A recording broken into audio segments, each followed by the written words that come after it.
বিসমিল্লাহির রহমানির রহিম। আজকের আমাদের যুক্তরাজ্য বিএনপি কর্তৃক আয়োজিত মহান স্বাধীনতা দিবস ৪৫তম দেশ স্বাধীনের ৪৪ বছরের পরে ৪৫তম স্বাধীনতা দিবসে আজকের এই অনুষ্ঠানের সভাপতি, অনুষ্ঠানে স্টেজে উপস্থিত নেতৃবৃন্দ, আমার সামনে উপস্থিত যুক্তরাজ্যের বিভিন্ন শহর থেকে আগত এবং বিএনপি সহ বিভিন্ন অঙ্গ সংগঠনের নেতৃবৃন্দ এবং কর্মী ভাইরা, উপস্থিত সাংবাদিক ভাইরা এবং ভিডিওর মাধ্যমে বাংলাদেশে বিএনপির যে সকল নেতাকর্মী, যে সকল সমর্থক, শুভাকাঙ্ক্ষী আমাদের এই অনুষ্ঠান দেখছেন, আসসালামু আলাইকুম। আপনাদের সকলকে, যদিও এই বর্তমান অর্থাৎ আজকের এই স্বাধীনতা দিবসটি একটি ভিন্ন প্রেক্ষাপটে বাংলাদেশে অনুষ্ঠিত হচ্ছে, তারপরেও স্বাধীনতা দিবস হচ্ছে, স্বাধীনতা হচ্ছে বাংলাদেশের স্বাধীনতা হচ্ছে আমাদের বাংলাদেশের সবচেয়ে বড় প্রাপ্তি। বাংলাদেশের স্বাধীনতা এই জাতির জীবনে, জাতির ইতিহাসে সবচেয়ে বড় প্রাপ্তি হচ্ছে আমাদের এই স্বাধীনতা, এই ভূখণ্ড, এই পতাকা। সর্বপ্রথমে আজকের এই মহান দিবসে আমি বাংলাদেশের প্রথম রাষ্ট্রপতি, বাংলাদেশের স্বাধীনতার ঘোষক শহীদ রাষ্ট্রপতি জিয়াউর রহমানকে স্মরণ করছি। একই সাথে আমি স্মরণ করছি লাখো শহীদ যারা তাদের জীবন উৎসর্গ করেছিলেন দেশের স্বাধীনতা সূর্য ছিনিয়ে আনার জন্য। তাদেরকে, যে সকল মা বোন সম্মান হারিয়েছিলেন, তাদেরকে স্মরণ করছি। উপস্থিত নেতৃবৃন্দ এবং কর্মী ভাইরা, আমি বিশেষ করে আজকের এই স্বাধীনতা দিবসে স্মরণ করতে চাই বাংলাদেশ স্বাধীনের পর থেকে গণতন্ত্রের জন্য বিভিন্ন সময় বাংলাদেশের মানুষকে লড়তে হয়েছে। বাংলাদেশের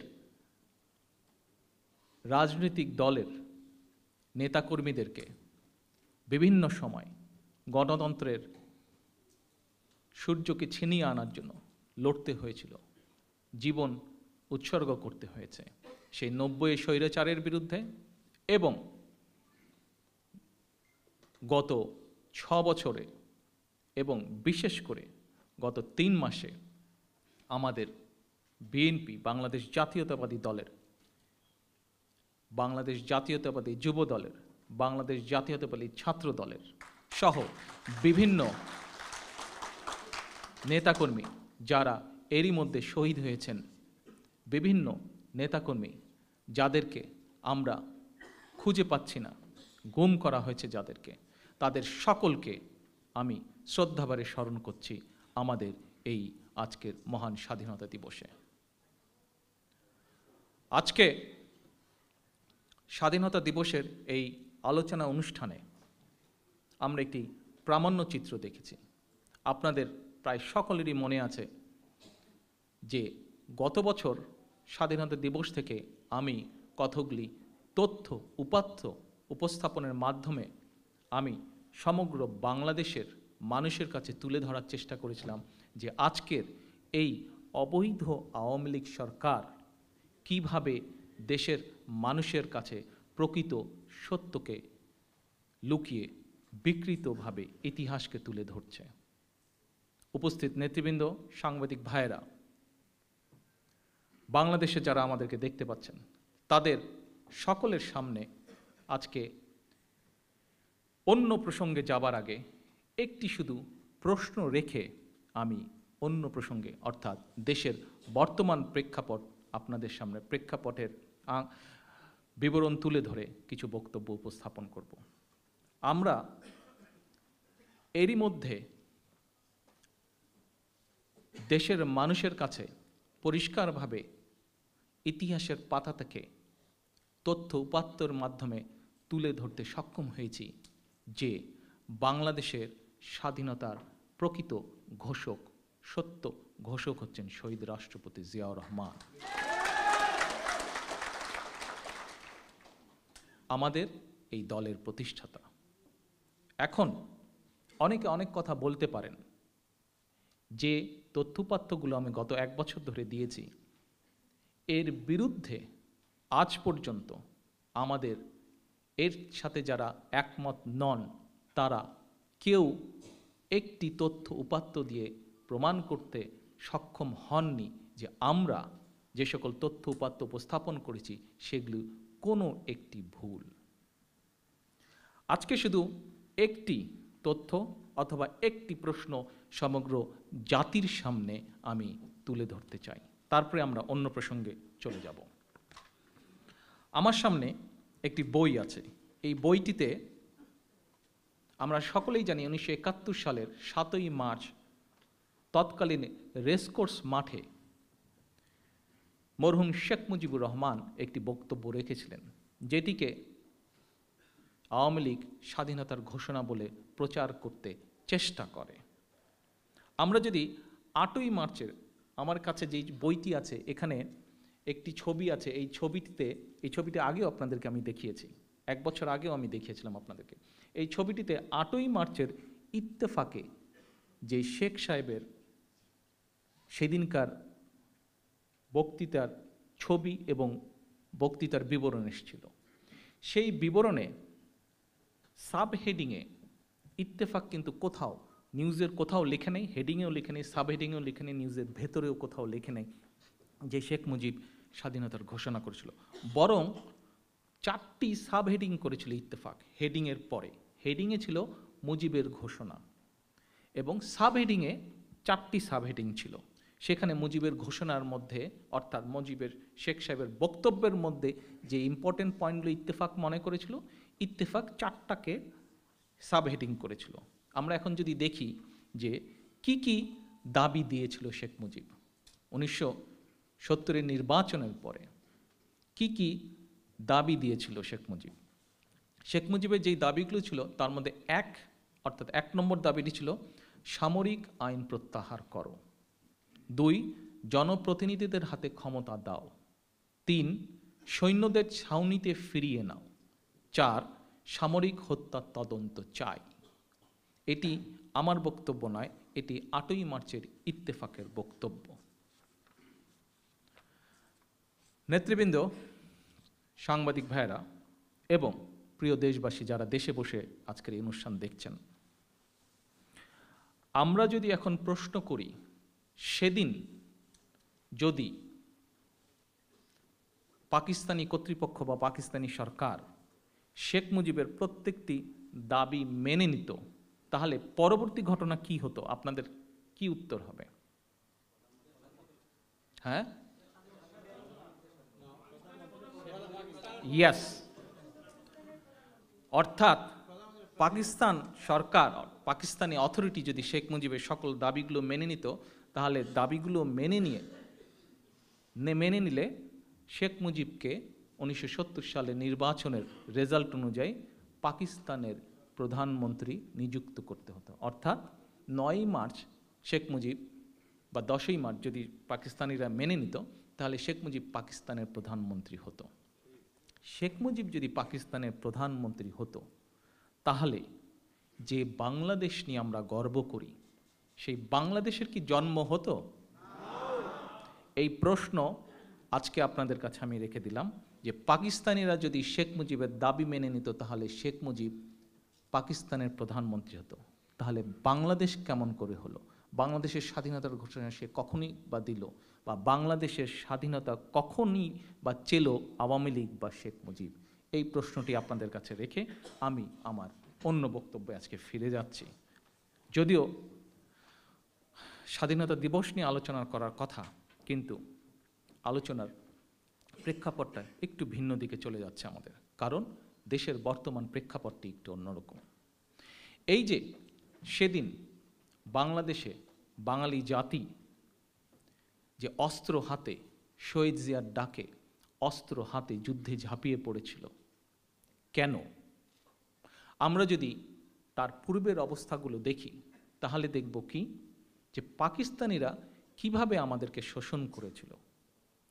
পাকিস্তানিরা যখন দেশ পরিচালনা করত, যখন বাংলাদেশের দায়িত্ব তারা পরিচালনা করত, তখন আমরা দেখেছি যে শিক্ষাক্ষেত্রে বলেন, ব্যবসা বাণিজ্যের ক্ষেত্রে বলেন, চাকরি বাকরির ক্ষেত্রে বলেন, কোথাও বাঙালিরা প্রাধান্য পেত না।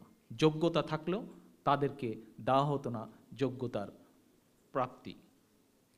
আমরা দেখেছি কিভাবে তখন বাংলাদেশের বুদ্ধিজীবীদেরকে কিভাবে নির্যাতিত করা হলো, কিভাবে আমাদের মত প্রকাশের স্বাধীনতাকে বন্ধ করে রাখা হতো। যদি কেউ স্বাধীনতার কথা বলতো, যদি কেউ বাংলাদেশের কথা বলতো, তাহলে কিভাবে অত্যাচার করা হতো বা তাকে হত্যা করা হতো।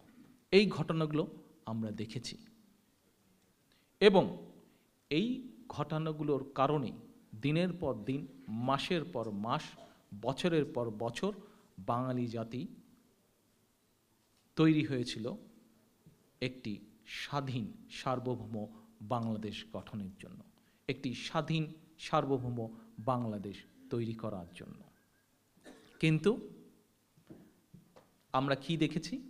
কখনোই স্বাধীনতার ঘোষণা বলেনি, বরং বিভিন্নভাবে প্রত্যক্ষ বা পরোক্ষভাবে বিভিন্নভাবে পাকিস্তানিদের সাথে যোগ দিয়ে সকল সময় এই বর্তমানে যে আওয়ামী লীগ, যারা অবৈধভাবে বাংলাদেশের রাষ্ট্র ক্ষমতা দখল করে আছে, তাদেরকে আমরা দেখেছি যে বিভিন্নভাবে তারা জাতিকে দাবিয়ে রেখেছিল। কিন্তু 1971 সালের 26শে মার্চ তাদের পক্ষে আর সেটি করা সম্ভব হয়নি। সেদিন শহীদ রাষ্ট্রপতি জিয়াউর রহমানের ডাকে সমগ্র মানুষ ঝাঁপিয়ে পড়েছিল। 1971 সালের 16 ডিসেম্বর যখন দেশ স্বাধীন হলো, লক্ষ লক্ষ মানুষের আত্মহুতির মাধ্যমে যখন দেশ আমাদের স্বাধীন হলো, দেশের শাসনভার গ্রহণ করলো কারা? এই আজকের অবৈধ আওয়ামী লীগ, শেখ মুজিবের নেতৃত্বে। কিন্তু আমরা যারা আজকে এখানে উপস্থিত আছি, তাদের মধ্যে অনেকেই আপনারা সেদিন বাস্তবভাবে দেখেছিলেন শেখ মুজিবের শাসনকাল বা আওয়ামী লীগের শাসনকাল। আমরা সে সময় যারা ছোট ছিলাম তারা দেখেছি, কিছু কিছু দেখেছি, সকল কিছু হয়তো দেখতে পারিনি। পরবর্তীতে ইতিহাসের পাতা থেকে অনেক কিছু জেনেছি এবং আমাদের পরবর্তী জেনারেশন যারা আছে তারা কেউ কেউ সঠিক ইতিহাস জেনেছে, কেউ কেউ সঠিক ইতিহাস জানতে পারেনি। কিন্তু আমরা কি দেখেছিলাম?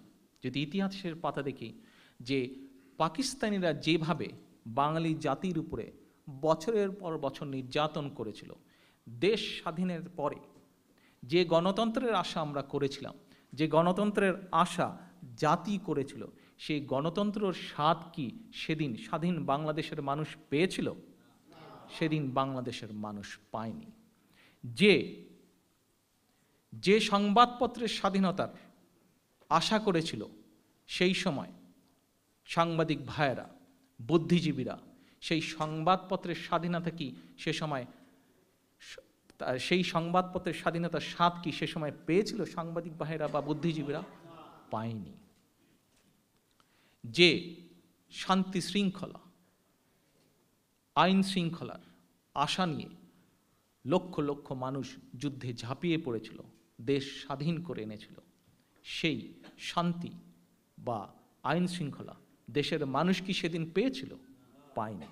আমরা যদি তৎকালীন পত্রপত্রিকাগুলো ঘাঁটি এবং গত 5-6 বছর পত্রপত্রিকাগুলো ঘাঁটি, তাহলে কিন্তু খুব একটা ডিফারেন্স, খুব একটা পার্থক্য আমরা দেখতে পারবো না দুই আওয়ামী লীগ শাসন আমলের মধ্যে। এমনকি আপনারা যদি 96 থেকে 2000 সাল পর্যন্ত পত্রপত্রিকাগুলো দেখেন, তাহলে দেখবেন আওয়ামী লীগের প্রত্যেকটি শাসন আমলের পত্রপত্রিকার অনেকগুলো নিউজ কমন কোয়েশ্চেনের, পরীক্ষার কমন কোয়েশ্চেনের মতন মনে হয় মানুষের কাছে। আমরা কি দেখি? কতগুলো স্বাভাবিক জিনিস সকল সময় আওয়ামী লীগের শাসন আমলে দেখা যায়। কি? ব্যাংক ডাকাতি, কি হত্যা, কি কেরকম হত্যা? হঠাৎ করে একজনকে কেউ উঠিয়ে নিয়ে গেছে, হয় আইন শৃঙ্খলা বাহিনী, আর না হলে সেই আওয়ামী লীগের কোনো অঙ্গ সংগঠন বা তাদের নেতাকর্মীরা কাউকে উঠিয়ে নিয়ে গেছে এবং কদিন পরে তার লাশ হয়তো পাওয়া গিয়েছে, হয়তো কোনো নদীতে পাওয়া গিয়েছে, হয়তো কোনো ডোবায় পাওয়া গিয়েছে, অথবা রাস্তার কোথাও জঙ্গলে বা রাস্তার ধারে কোথাও পাওয়া গিয়েছে। আমরা এই প্রত্যেকটি আমলের যদি পত্রপত্রিকা দেখি, কি দেখব? তাদের যুব সংগঠন, তাদের ছাত্র সংগঠন অথবা তাদের মূল সংগঠন কোনো না কোনো জেলায় প্রায় প্রতিদিন কোনো কোনো জেলায় টেন্ডারবাজিতে লিপ্ত, অথবা দুই গ্রুপের বন্দুক যুদ্ধে নিজেরা নিজেরাই হতাহতের ঘটনা ঘটেছে। আমরা যদি দেখি, কি দেখব? তাদের প্রত্যেকটি শাসন আমলের মধ্যে আমরা দেখব যে তারা, বিশেষ করে বাংলাদেশে যে হিন্দু সম্প্রদায় আছে, আজকেও গাড়িতে আসার সময় আমি একটি নিউজ দেখছিলাম, গাড়িতে আসার সময় যে আওয়ামী লীগের কোন এক নেতার নেতৃত্বে, কি জানি ছিল, হ্যাঁ কোন জেলায়, একটি জেলায়, বাংলাদেশে একটি জেলায় আওয়ামী লীগের প্রভাবশালী নেতৃত্বে, ঝিনাইদহ, রাইট, ঝিনাইদহ, প্রভাবশালী নেতার নেতৃত্বে 15টি হিন্দু পরিবারকে তাদের বসত বাড়ি থেকে উচ্ছেদ করা হয়েছে। এই যে আপনারা দেখেন, এই ধরনের কাণ্ড, এই ধরনের ঘটনা প্রত্যেকটি আওয়ামী লীগের প্রত্যেকটি আমলে কমন ঘটনা। আমরা কি দেখলাম? 74 সালে আমরা দেখলাম যে হঠাৎ করে সংবাদপত্রের স্বাধীনতা বন্ধ করে দেওয়া হলো।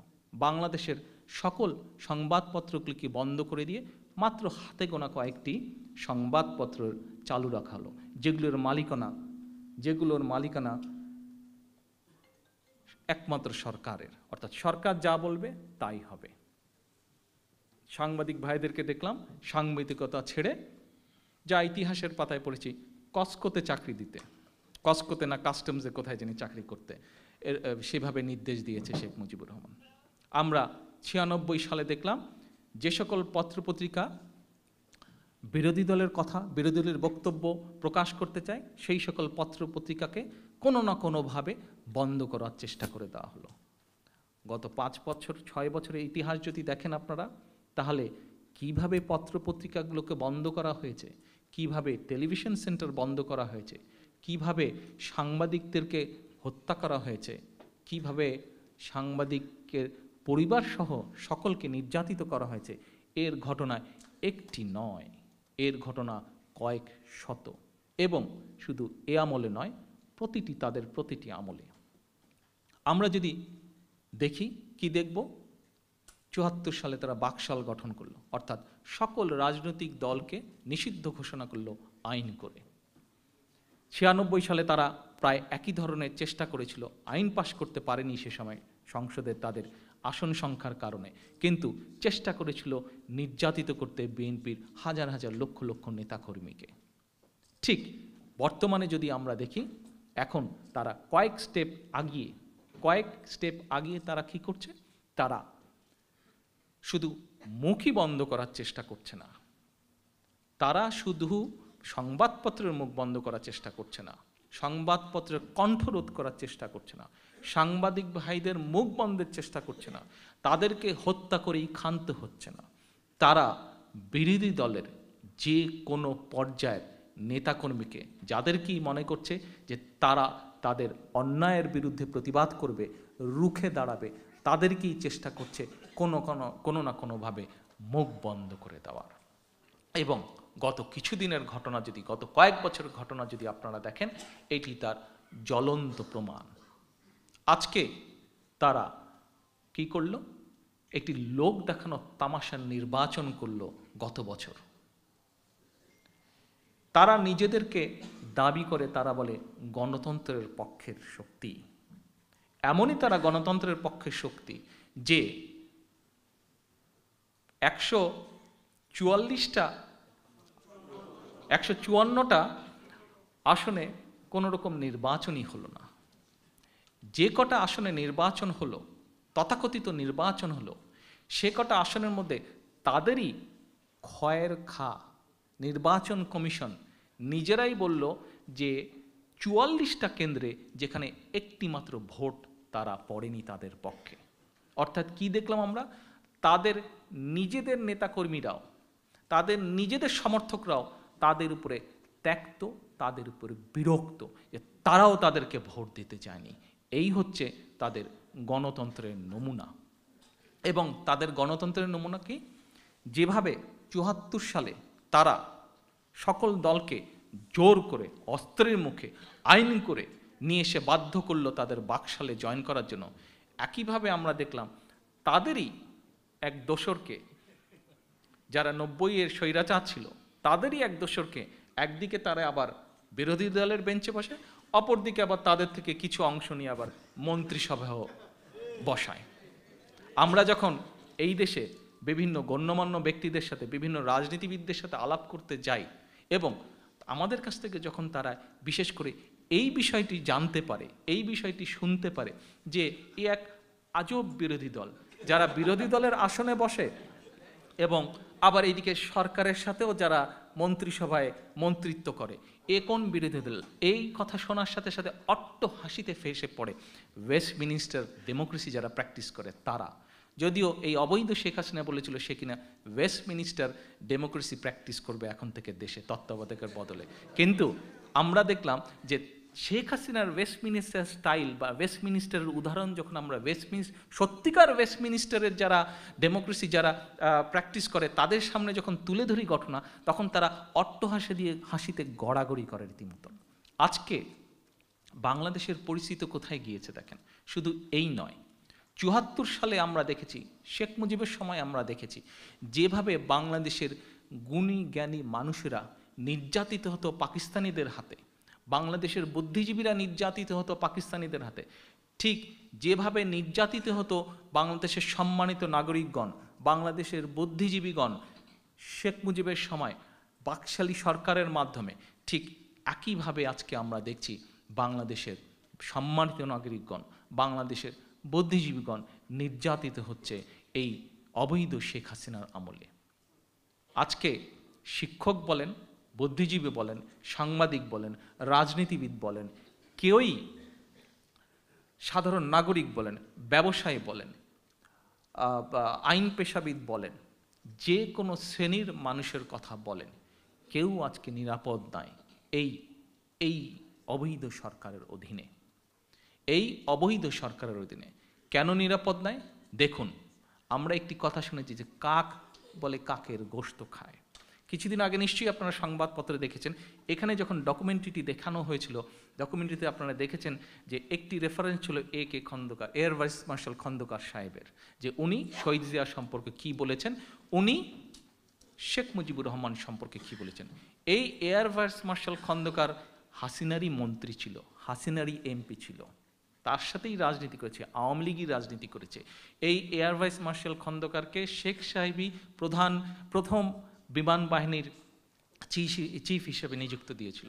কিন্তু আজকে এই খন্দকার সাহেব যখন সত্য কথা বললেন, সেই সত্য কথা বলার দায় গত সপ্তাহে তার বিরুদ্ধে কেস হয়েছে।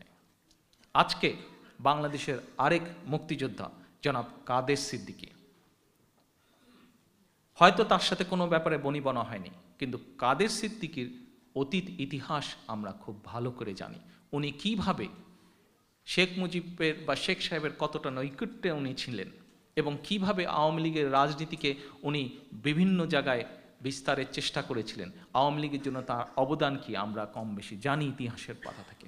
আজকে তার সাথে বনিবনা না হয়, আজকে দেখেন তার সাথে কি ব্যবহার করছে আওয়ামী লীগ বা তথাকথিত আওয়ামী লীগ এবং বা শেখ হাসিনা।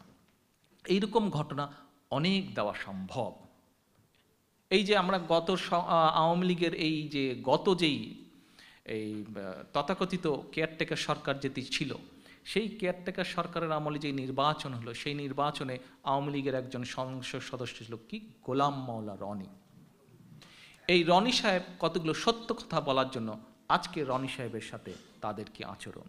কাজে আওয়ামী লীগের ব্যাপারে, আওয়ামী লীগের সম্পর্কে কাক যে কাকের গোশত খায়, এই কথাটি একেবারে 101% সত্য।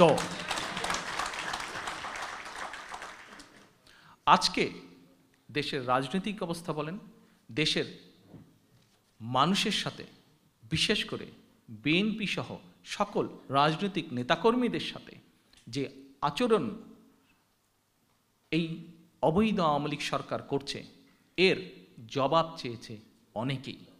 এর জবাব চেয়েছে যে সকল বন্ধুরাষ্ট্র আছে, সকলে এই অবৈধ হাসিনা সরকারের কাছে এর জবাব চেয়েছে।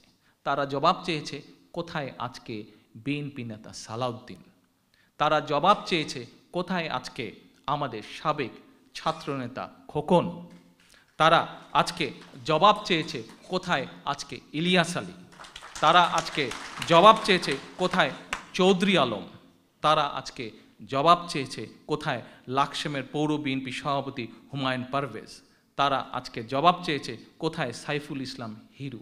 এরকম বহু নেতার ব্যাপারে আজকে ইউ বলেন, আজকে ইউনাইটেড নেশন বলেন, আজকে মার্কিন যুক্তরাষ্ট্র বলেন, সকল দেশগুলো আজকে জবাব চেয়েছে। আপনারা বোধহয় এর মধ্যেই কম বেশি জানতে পেরেছেন যে আজকে বাংলাদেশের বিষয় নিয়ে ইউতে একটি মিটিং ছিল।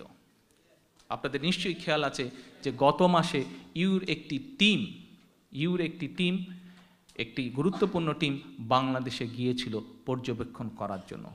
তাদের উপস্থিতিতেই, সেই টিমের উপস্থিতিতে আমরা দেখলাম অবৈধ শেখ হাসিনা সরকারের এক অবৈধ মন্ত্রী বলল যে ইউ টিম বাংলাদেশের মানবাধিকার সিচুয়েশন নিয়ে মোটেও তারা কনসার্ন নয়।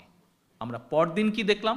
পরদিন দেখতে পেলাম যে সেই টিমের যে হেড ছিল সে সাথে সাথে কঠোর প্রতিবাদ দিয়ে বলল আমরা অবশ্যই বাংলাদেশের বর্তমান মানবাধিকার পরিস্থিতি নিয়ে অত্যন্ত কনসার্ন আমরা।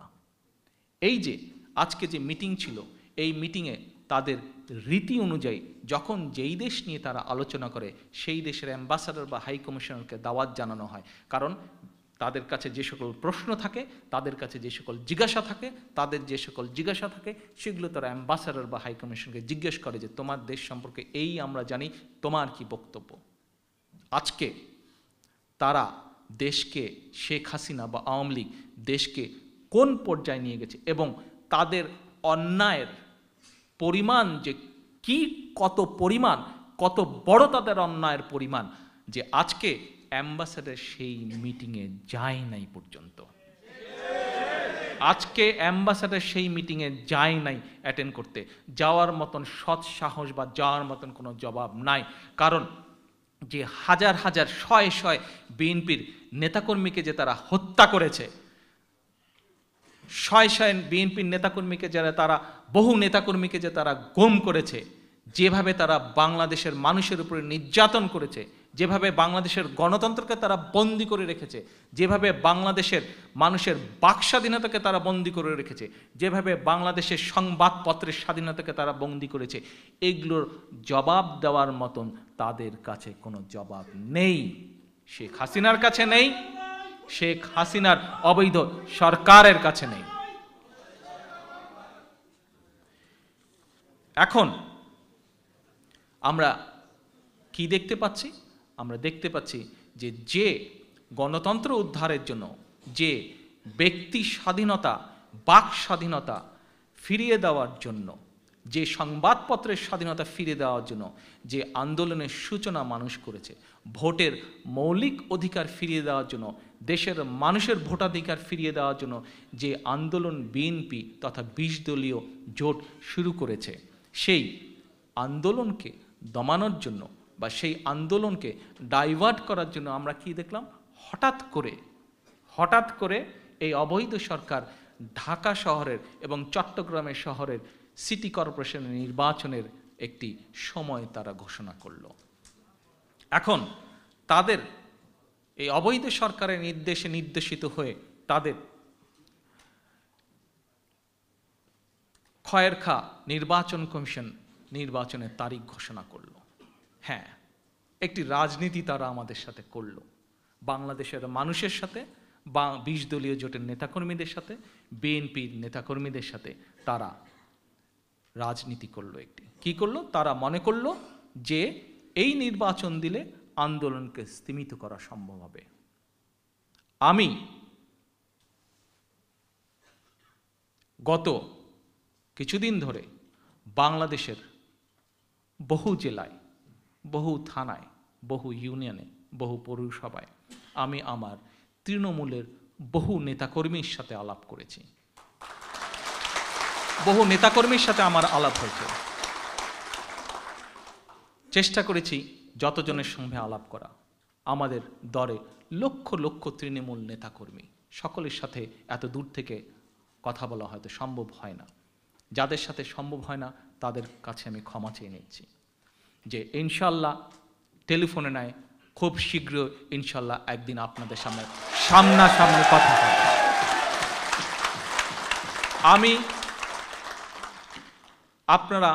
আমি আমার মাধ্যমে জেনেছি, আপনারা আপনাদের মাধ্যমে জানছেন, পত্র পত্রিকার মাধ্যমে আমরা জানছি যে গত 3 মাস, 3.5 মাস, প্রায় 4 মাস ধরে কি অবর্ণনীয় দুঃখ কষ্টের ভিতর দিয়ে, কি অবর্ণনীয় নির্যাতনের ভিতর দিয়ে, কি অবর্ণনীয় নির্যাতনের ভিতর দিয়ে, কষ্টের ভিতর দিয়ে আমাদের তৃণমূল পর্যায়ের কর্মীরা এবং তৃণমূল পর্যায়ের নেতৃবৃন্দ এই আন্দোলনকে শত শত কষ্ট স্বীকারের মাধ্যমেও তারা এগিয়ে নিয়ে যাচ্ছে।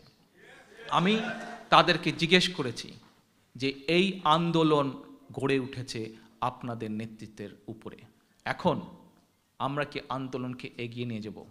আপনারা বিশ্বাস করবেন, প্রত্যেকটি নেতা কর্মী, তৃণমূলের প্রত্যেকটি নেতা কর্মী আমাকে বলেছে, ভাই আমরা আমাদের গন্তব্যে না পৌঁছানো পর্যন্ত আমরা আন্দোলন, আমাদের কষ্ট হবে, আমাদের কষ্ট হবে। 1 মিনিট বসে বসে ভাই, আমাদের কষ্ট হবে।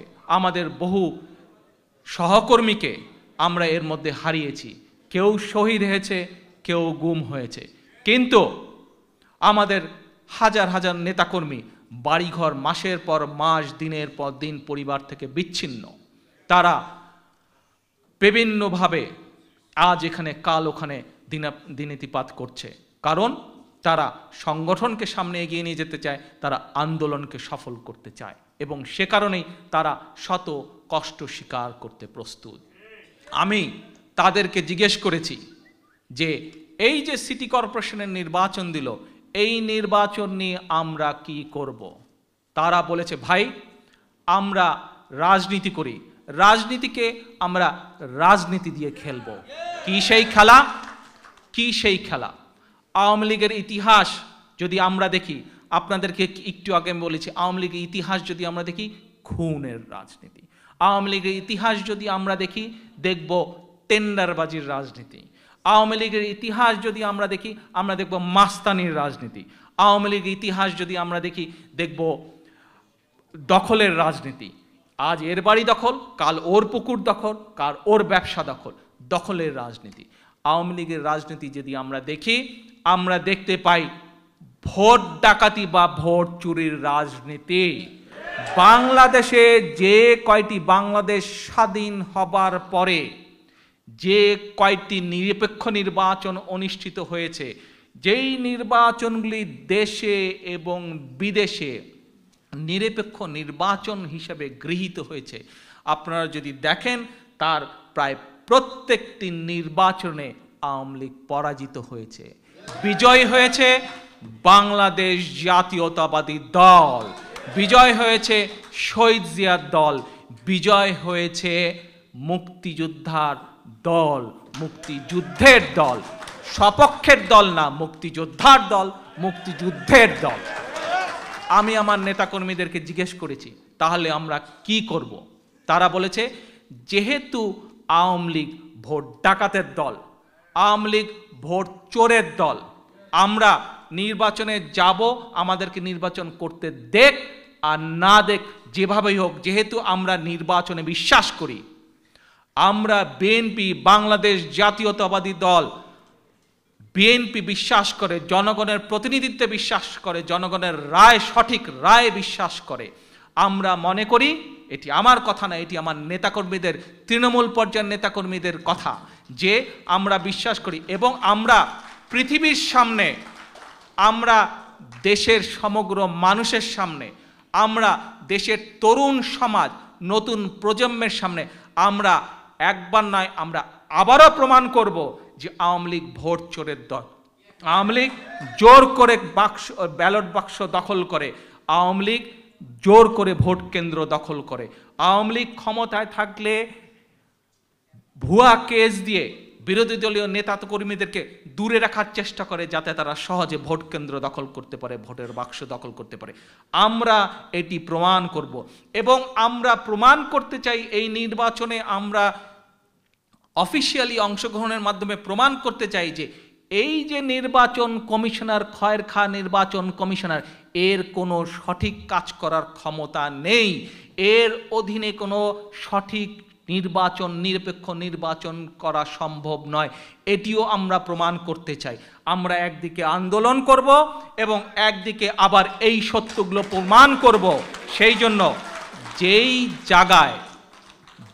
জায়গায় নির্বাচন অনুষ্ঠিত হবে, আমাদের সে জায়গার নেতাকর্মী যারা আছে, আমরা যে জায়গায় নির্বাচন হচ্ছে না সে জায়গার তৃণমূল পর্যায়ের কর্মীরা, সে জায়গায় তৃণমূল পর্যায়ের নেতারা যদি আমরা শত কষ্ট স্বীকার করেও আন্দোলনকে সামনে নিয়ে যাই, তাহলে যে জায়গায় নির্বাচন হচ্ছে সে জায়গার তৃণমূলের নেতাকর্মীদের কাছে আপনি আমাদের আহ্বান পৌঁছে দিন, আমাদের আবেদন পৌঁছে দিন, অনুরোধ পৌঁছে দিন।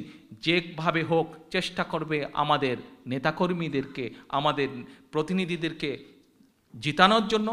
যদি সম্ভব না হয় তাহলে সত্যটা প্রমাণ করবে। কি সেই সত্য? যে এই সরকারের অধীনে নির্বাচন সঠিক হতে পারে না, নিরপেক্ষ হতে পারে না, এবং এই নির্বাচন কমিশনের সামনেও, নির্বাচন কমিশনের অধীনেও নির্বাচন সঠিক হতে পারে না, নির্বাচন নিরপেক্ষ হতে পারে না। এইটিও প্রমাণ করা আমাদের দায়িত্ব। আন্দোলন করে যেমন গণতন্ত্র, এই দেশে যে গণতন্ত্র শেখ হাসিনা এবং অবৈধ আওয়ামী লীগের নেতৃত্বে যেই গণতন্ত্রকে ছিনিয়ে নেওয়া হয়েছে মানুষের কাছ থেকে, মানুষের যে ভোট অধিকারকে ছিনিয়ে নেওয়া হয়েছে, 16 কোটি মানুষের ভোটের যে অধিকারকে ছিনিয়ে নেওয়া হয়েছে, সেই অধিকার, সংবাদপত্রের লেখার অধিকার, বাক স্বাধীনতা, ব্যক্তি স্বাধীনতা, সমাজের গুণীজ্ঞানী ব্যক্তিদের যে সম্মান ছিনিয়ে নেওয়া হয়েছে, আমরা যারা নির্বাচন, যে এলাকায় নির্বাচন হচ্ছে তার বাইরে আমরা যারা আছি নেতাকর্মীরা তৃণমূলের, এরা আমরা এই অধিকারগুলোকে প্রতিষ্ঠিত করার জন্য যেরকম প্রাণ বাজি রেখে যুদ্ধ করছি, আন্দোলনকে সামনে এগিয়ে নেওয়ার জন্য চেষ্টা করছি, একইভাবে আপনি আমাদের ওই নেতাকর্মী, তৃণমূলের নেতাকর্মী যারা সেই নির্বাচনের এলাকার মধ্যে আছে, তাদেরকে অনুরোধ করুন যে এই সরকারের অধীনে যে নির্বাচন সুষ্ঠু হতে পারে না, এই সরকার যে ভোট চোর, ভোট ডাকাত, এবং এই নির্বাচন কমিশনের অধীনে যে নির্বাচন সঠিক হতে পারে না, নিরপেক্ষ হতে পারে না, সেটি তাদেরকে প্রমাণ করতে বলুন দেশবাসীর সামনে, বিশ্ববাসীর সামনে। তাদের কথা শুনে, আমার তৃণমূল পর্যায়ের যতজনের সাথে আমার দেশে কথা বলা সম্ভব হয়েছে, তাদের কথা শুনে, তাদের কথা শুনে, প্রতিবার তাদের সাথে কথা বলে আমার একটি বিষয় বারবার মনে হয়েছে। কি সেই বিষয়? সেই বিষয় হচ্ছে 1971 সালের 26শে মার্চ, আপনারা একটু আগে ডকুমেন্টারিতেও দেখেছেন, বিভিন্ন পত্র পত্রিকাও দেখেছেন, বিভিন্ন বইয়ের মধ্যে দেখেছেন, যে সকল ব্যক্তি সেই সময় প্রত্যক্ষভাবে যুদ্ধ দেখেছেন, যে সকল ব্যক্তিরা, লেখকরা প্রত্যক্ষভাবে শহীদ জিয়াকে সেদিন দেখেছিলেন, যে সকল ব্যক্তিরা পরবর্তীকালে রিসার্চের মাধ্যমে সত্য ঘটনা বের করার চেষ্টা করেছেন, প্রত্যেকে একটি কথা বলেছিলেন। কি কথা বলেছিলেন?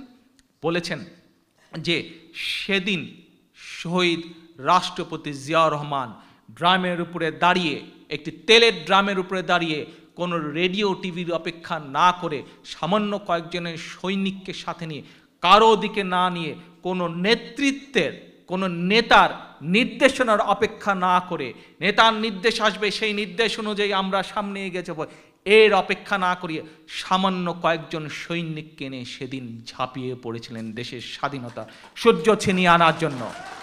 আমি বিশ্বাস করি সারা বাংলাদেশে যে লক্ষ লক্ষ আমার তৃণমূলের কর্মীরা আছে, সারা বাংলাদেশে যে লক্ষ লক্ষ আমার তৃণমূলের নেতৃবৃন্দ আছে, তারা প্রত্যেকে এক একজন জিয়াউর রহমান, এবং তারা জিয়াউর রহমানের আদর্শের সৈনিক।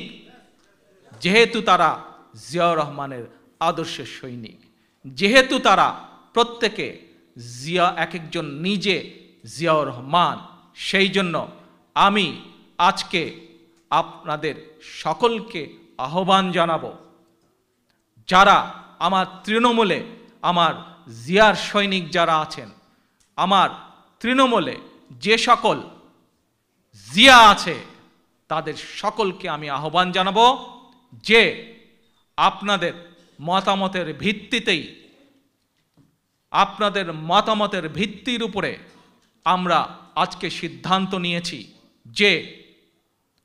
যে আন্দোলন গন্তব্যে না যাওয়া পর্যন্ত আপনারা ছাড়তে চান না, সেই আন্দোলন আমরাও ছাড়তে চাই না। এবং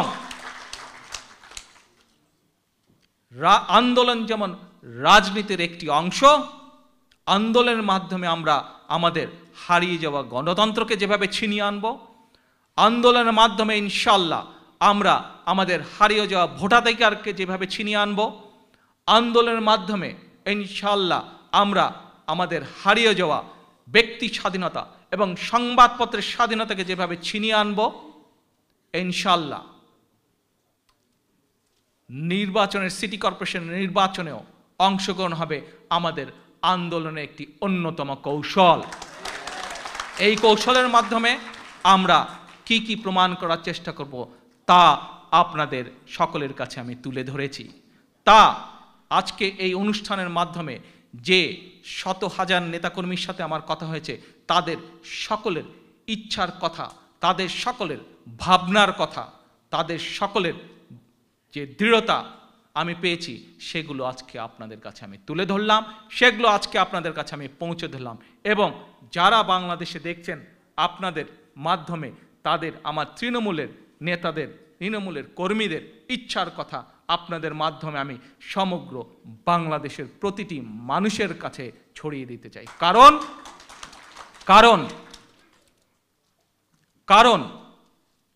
1971 সালের স্বাধীনতার যুদ্ধ কোনো দলের ছিল না, কোনো একটি দলের ছিল না, কোনো রাজনৈতিক দলের ছিল না, কোনো ব্যক্তির ছিল না, কোনো শ্রেণীর ছিল না। সেটি ছিল তৎকালীন সমগ্র 7.5 কোটি বাঙালির।